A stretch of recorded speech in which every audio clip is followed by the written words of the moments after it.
The road leading to the house was never shown on any map, yet people somehow found it when their lives were already falling apart. It appeared only at night, stretching out of the fog like a scar across the land, guiding lost souls toward something they did not understand. The house at the end of that road was known only by a whisper, eyes in the dark, because no one who spoke of it ever raised their voice. Even memories feared that place. Trees around it leaned inward as if trying to escape, their branches twisted like broken fingers pointing accusingly at the sky.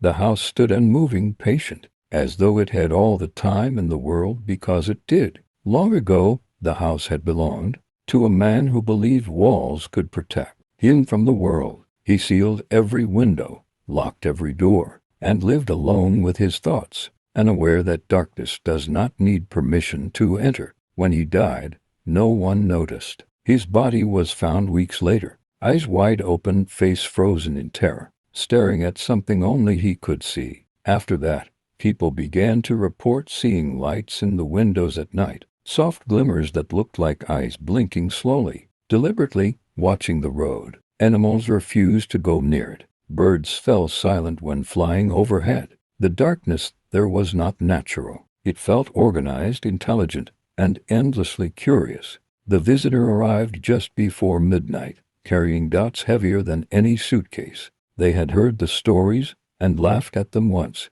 the way people laugh when fear has not yet touched them. But laughter fades when silence grows too loud. The front door was already open, as if expecting company. Stepping inside felt like stepping into a memory that was not their own. The air smelled old, like damp paper, and regret. Each step echoed too clearly, bouncing back slower than it should, as if the sound itself was being watched before being released. At first, nothing happened. That was the worst part. Fear grows strongest in stillness. Then the eyes appeared, not all at once, but slowly, emerging from corners, ceilings, and door frames. Some were small and flickering, others large and unblinking, all fixed on the visitor. They were not threatening at first. They were studying, learning breathing patterns, heartbeats, thoughts.